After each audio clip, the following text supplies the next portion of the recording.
Nó không nhạy gì hết, nó khó chịu.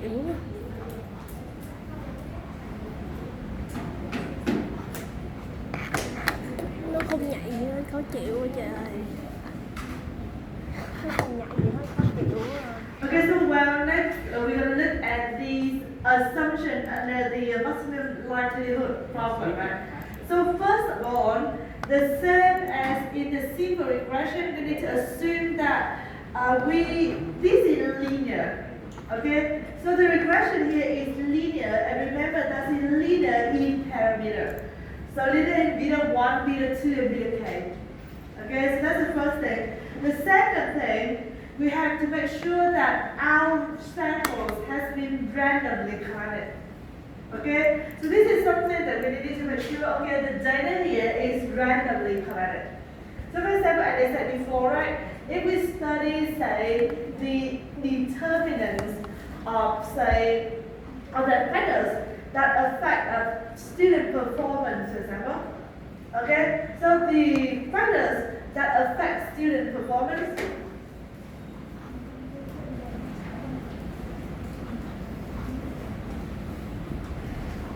okay, and then in order to study the factors that affect student performance, we need to collect data, right? So believe me, for example, collect data from a large variety of students.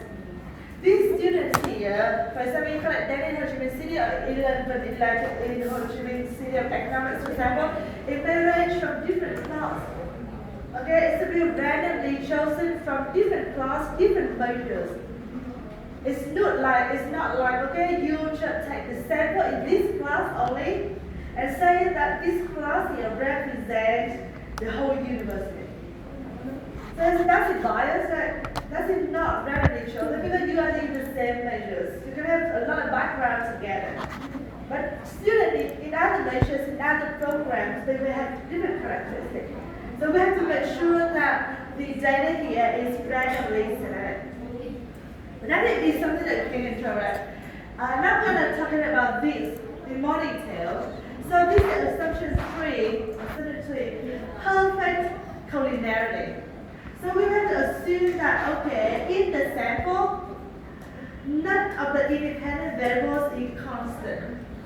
So x1 and x2, none of them will be constant. Okay, because we study the effect of x1 on y or x2 on y, right? What happens if x1 is a constant? And then we're going to study the effect of y, right? Y change, but x1 stays the same. So how can we study the effect of one change in x1 determine how many changes in y when x1 is a constant?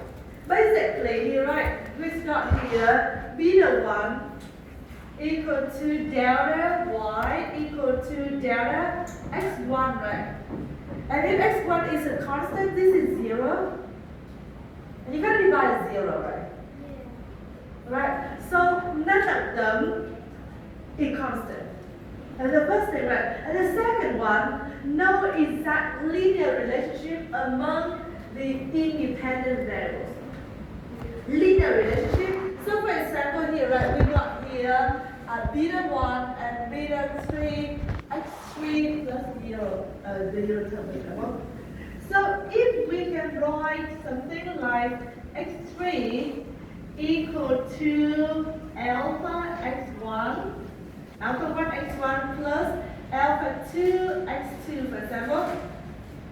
Okay, so this variable here is presented as a linear relationship of the other variables. And in that case, right, we got here, we got to see perfect collinearity. So we have to make sure that this would not be taken place. Okay. Khi các bạn ở đối với multiple regression thì các bạn đưa ra các cái biến. Thì cái điều thứ nhất ấy là các biến này không có biến nào là constant. Không có biến nào là constant. Ví dụ như ấy, các bạn nghiên cứu là các cái nhân tố ảnh hưởng đến student performance. Thì trong đấy có một cái biến là là số năm học cấp 3 thì các bạn nào cũng 12 năm đúng không? Đúng không? Các bạn đã là ảnh hưởng đến GPA của đại học.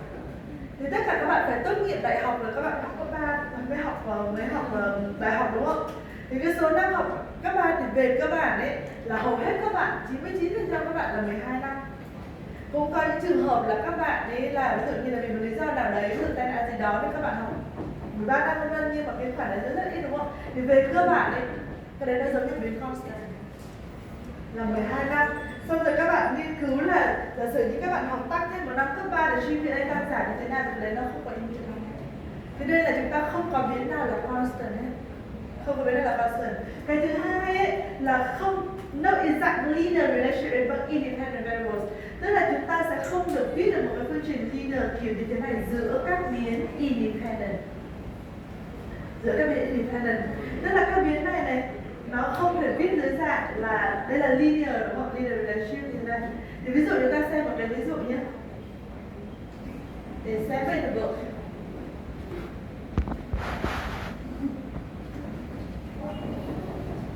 Okay, we're gonna send up there.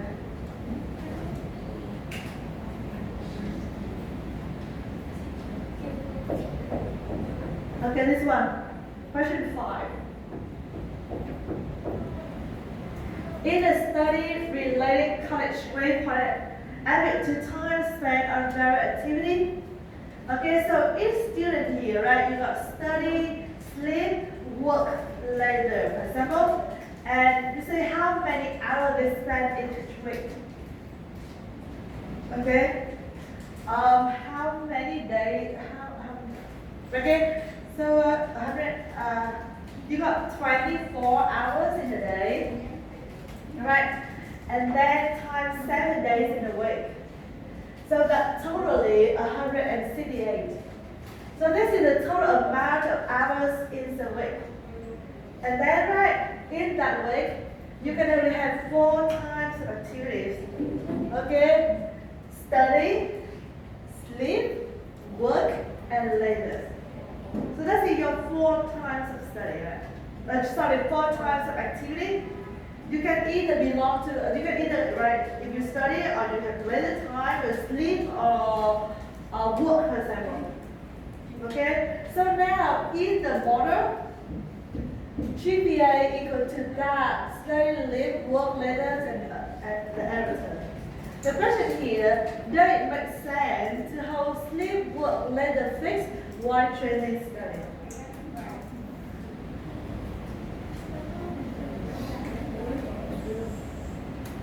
Không được đúng không? Ở đây ấy, thì nếu như chúng ta có một cái phương 4 cái này cộng lại là 168. Có nghĩa là study cộng sleep cộng work cộng leisure là 168. Đúng không? Như vậy có một cái linear relationship giữa các biến này đúng không? Đúng không? Có linear relationship giữa các biến này. Và như vậy thì giả sử như chúng ta fix 3 biến thì biến còn lại cũng phải fix đúng không? Thì biến còn lại không thể thay đổi được. Đúng không? Và nếu như vậy chúng ta viết cái phương trình này thì nó sẽ violate assumption 3. Assumption 3 nó là no perfect collinearity, đúng không? Chúng ta fix nghiên cứu ảnh hưởng của x1, có nghĩa là chúng ta phải fix x2 và x3 đúng không? Chúng ta phải nghiên cứu ảnh hưởng của x1 đúng không?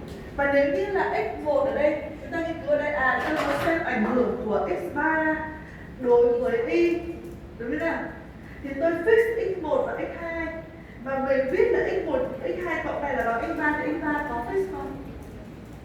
Phải fix đúng không? Đúng không? Chúng ta nói là bây giờ chúng ta nghiên cứu ảnh hưởng của x3 đối với y trong điều kiện là x1, x2 không đổi. Đúng không? Mà x1, x2 không đổi nếu chúng ta viết phương trình là x3 bằng alpha x1 cộng alpha 2 x2. x1 và x2 không đổi thì x3 có đổi không? Không đổi được đúng không? Và như vậy thì chúng ta sẽ không nghiên cứu được. Đúng không? Cho nên là chúng ta sẽ không thể viết được cái dạng này. Đúng không? Cũng như trong các trường hợp này đúng không? Nếu như chúng ta hold study, sleep, work and later fix thì study sẽ phải fix luôn. Đó là 168 trừ cái bạn còn lại rồi. Cho nên là cái model này violate assumption 3. Violate assumption 3. Cho nên các bạn lưu ý nhé, trong các biến của chúng ta không viết đơn giản linear được. Đây là không viết đơn giản linear được. Cho nên đây là okay.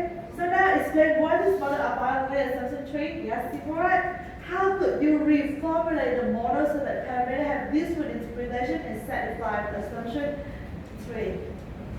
Trong trường hợp này thì mình sẽ viết như thế này. Trong trường hợp này thì thông thường nên các bạn sẽ drop một biến đi.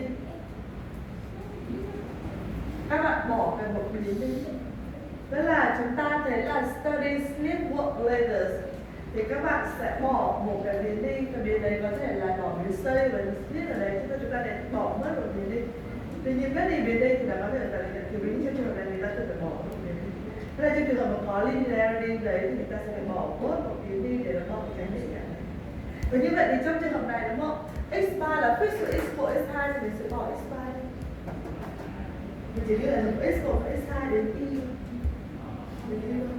Thì trong trường hợp này là mình sẽ làm như vậy. Ok chưa nào?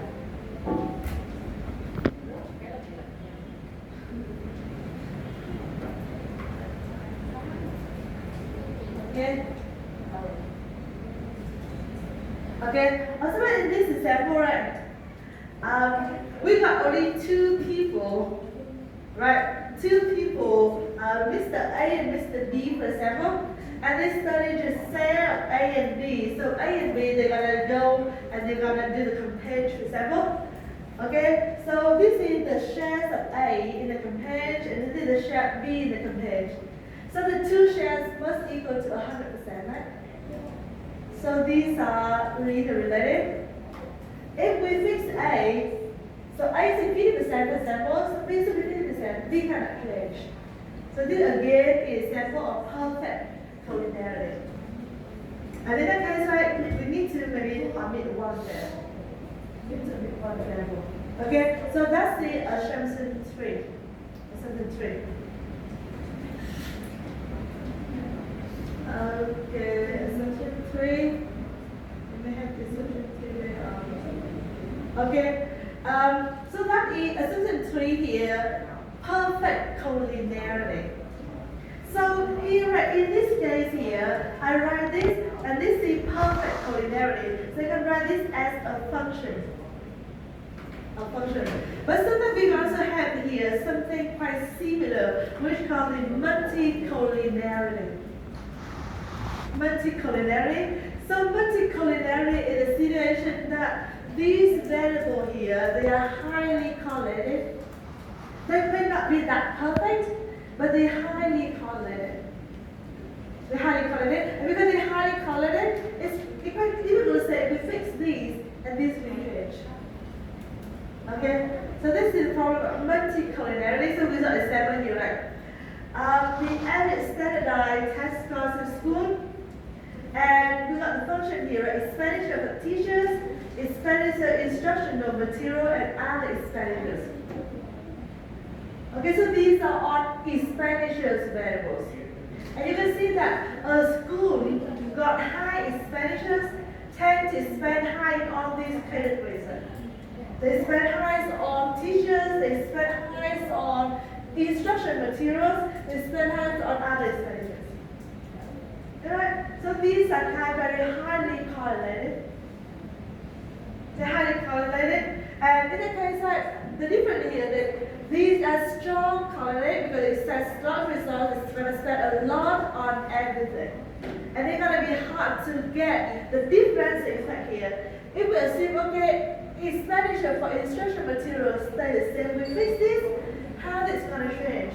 It's difficult to study that.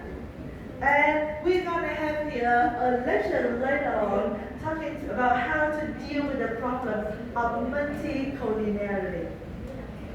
Okay, so sometimes we have to drop a variable.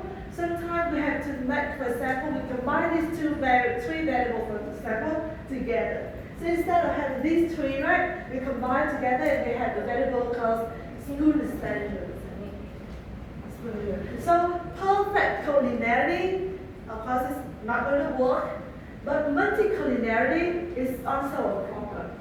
So that's why, right, later you're going to see that, for example, when you run the regression, and firstly, you're going to need to check whether the independent variables, they are highly correlated or not. And by saying highly correlated, normally the correlation here is above 0.7. So you calculate the correlation among variables, and that is more than 0.7 per sample. Normally you're going to need to omit one variable. So if A and B got very highly correlated, like 0.8, so we're going to use only either A or B only, but not both, to reduce the problem of multicollinearity. Okay, so in this example, it could probably better to lump, right? We put all together, all explanation together with the effect that cannot be disentangled. We cannot study the separate effect in this case. So sometimes we put up all together, like expenditure for the school, for example, instead of dividing them into different categories. Okay, so multicollinearity can be detected through these, right? Variant inflation factors. Variant inflation factor. So inflation factor here, right? We got that here, right? Equal 1 minus that, and it should not be larger than 10. So during the tutorial, and then we got what I show you how to do that. Or you're gonna have the correlation. The software not produce that for you. And so the software gonna get you. First of all, you do the correlation. And normally it should be not be greater than 0%. And then to reduce the problem of multicollinearity. So remember, perfect correlation is not there, but multicollinearity is not equal to 1, right? Perfect is 1, but not 0.7 is so a problem. Okay, so note that multicollinearity is not a violation of the assumption 3 in the strict sense, but it may lead to problem as well, so we need to care about that. So that's the multicollinearity, right? The next thing, zero condition mean.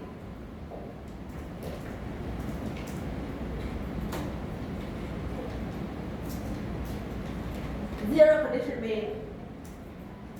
So remember before, right, we got here the expansion of u given x equal to 0.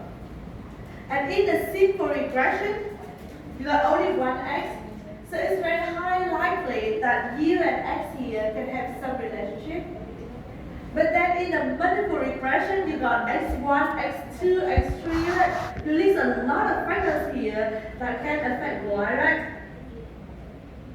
You have a lot of factors here that can affect y. So in that case, the assumption here, right, the exponent of u given all of that x1 to xk, for example, is more likely to hold, right? It's more likely to hold. So if you got more x here, right, so there are going to be a few factors in u here that may affect y. So in the multiple regression here, more likely because fewer things end up in the error. So for example, before, right? When we look at the average score here at a school, for example, it is the average spend. And then you got the income here in U, and the income here can have effect on the spend. High income, high spend, for example.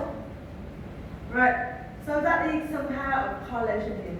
But if you put the income out here, it's not here as a highly U going to be unrelated to this further. And then based on this, right, sometimes we got a problem here. That means we may have explanatory variable that correlated with the error term. And we got the problem of, say, endogeneity. Endogeneity in Vietnamese is called nội sinh. Okay, exogenous, ngoại sinh.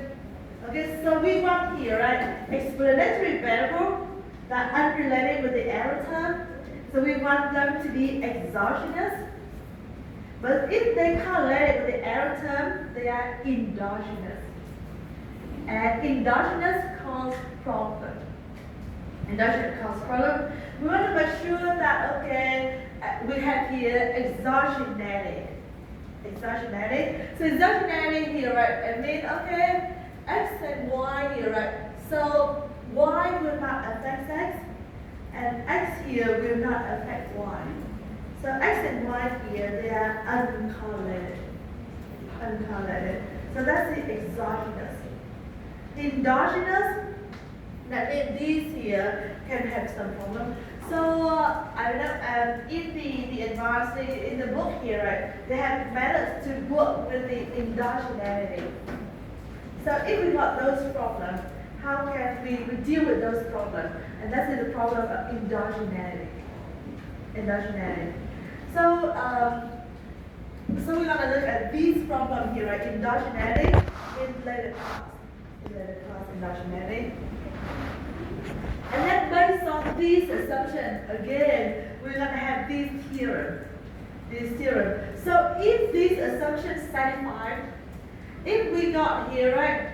If we got here, no, sorry, from the first place, right? Linear in parameter. If we got that assumption, if we got the assumption of random sampling, no perfect collinearity, okay, and zero condition mean. So if we got all these assumptions, and when we estimate our beta, okay, so from assumption 1 to assumption 4, and it's so that the expected of our estimator will be equal to the parameter. Okay, the expected of estimator will be equal to the parameter. So we, for example, we run this regression, right? We run this regression, we get beta 0, beta 1, and beta 2, for example. And beta 1, beta 2 can be different across different samples. But then we can say that the expectation of this beta 1, right? So expectation of beta 1 hat, that's our estimate, through different samples will be equal to the true population beta. And that's we call unbiased. Okay? And then if we got that right, we just want to make sure that we satisfy the first 4 assumptions, and then we got this. We didn't need to prove that, okay, whether our population, our expectation is population, because it's already proved. So we make sure that we're going to randomly estimate linear parameter, condition of mean, no endogeneity, and no perfect collinearity, or multicollinearity. And we got that theorem here. So unbiased. Okay, and next thing, sometimes when you put here, right, in a multiple regression, you may have the problem that you may include an irrelevant variables, or you may not include an important variable. If there's only one variable in the simple regression, right, so x and y are simple, right? But then we study, okay, what are the determinants of, say, student performance? And you may think there are going to be 3 factors, but in fact, there may be 4. Okay? So in that case, you omit a relevant factor. Okay? But there may be another case that you think, okay, 4, but in fact, there are only 3 factors only. So in the case here, you include an irrelevant factor.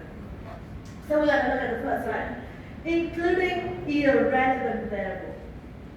So here assume, okay, if there's assume that there are only 2 factors that affect y, x1 and x2. Okay, so there are only 2 variables that affect y, x1 and x2. But then when you collect data, you think there's 3. And you collect data related to that 3 variables. So x1, x2, x3. And then you run the regression, right? And then you get beta 1, beta 2, beta 3. Beta 3. So if x3 is not relevant, it's still okay. Because you're going to come up with beta 3 equals 0. And beta 3 equals 0, that means x3 going to have no effect on y. Right. So here, right, including irrelevant here would be no problem. However, it may increase sampling variance. It may increase sampling variance.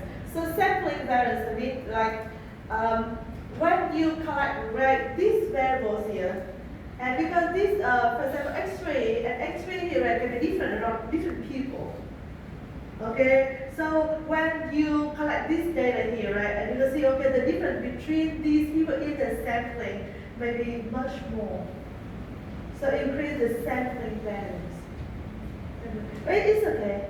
So if you got irrelevant example, it's okay. But then if you got irrelevant sample here, right, and then you got a final more, so the degree of freedom will be reduced. The number of observations that you need to collect data will increase.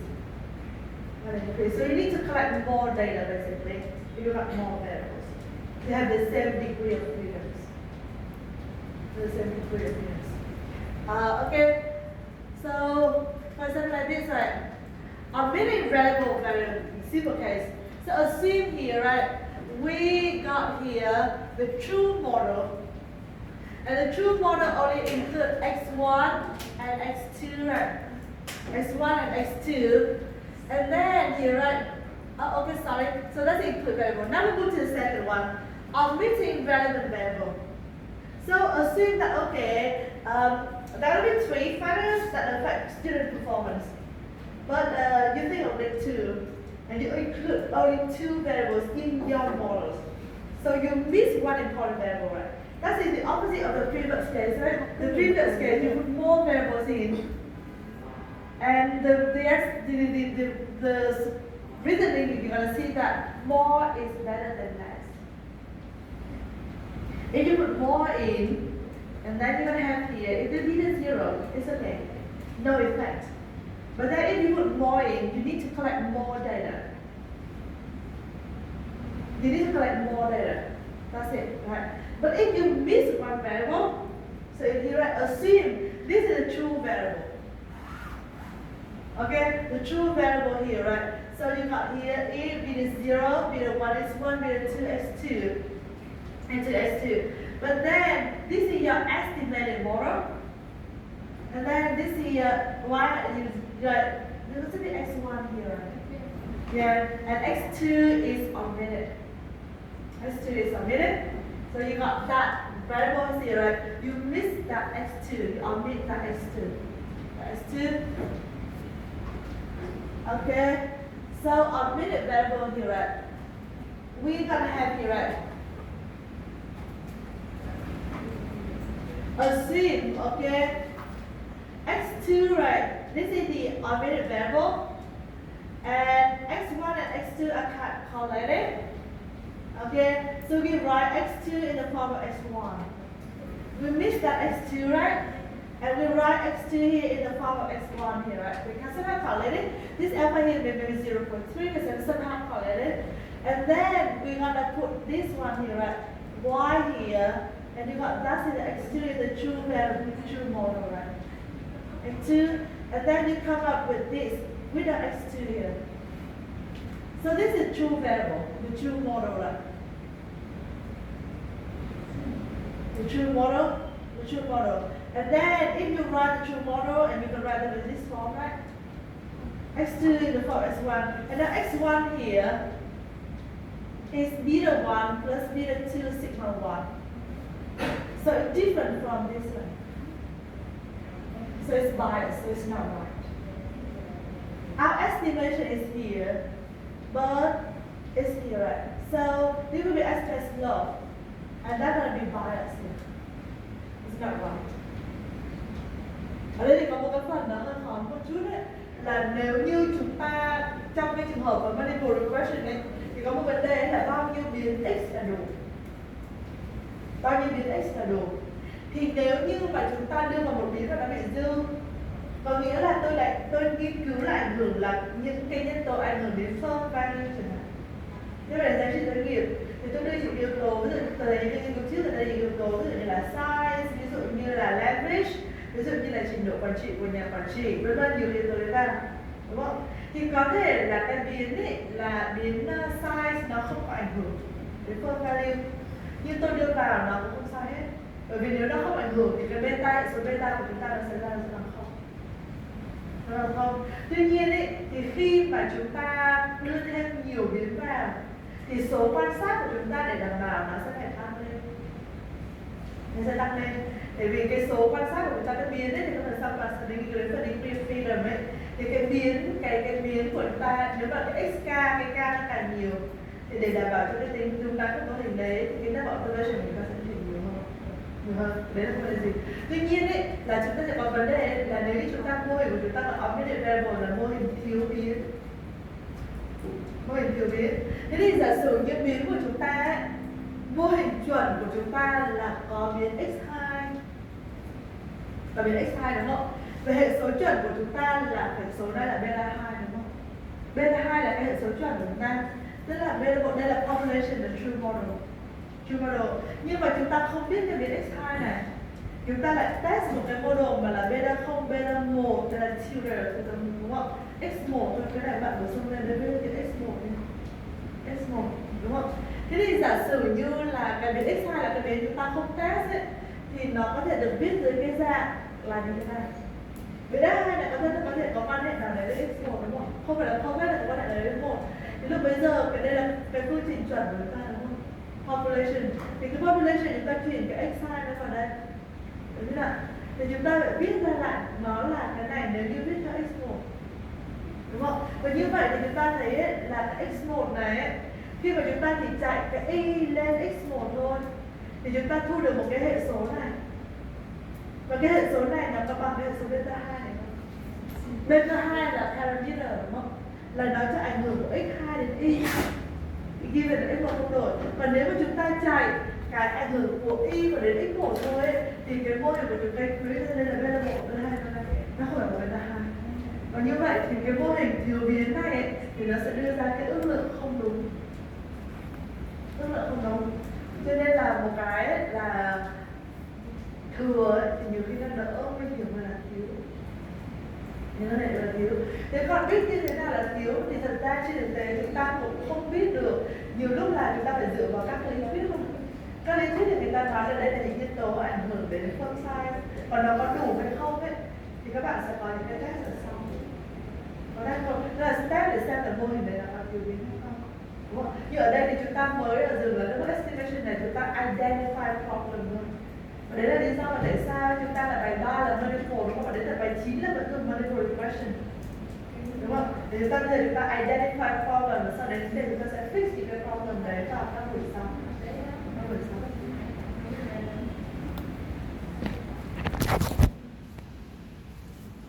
Ok.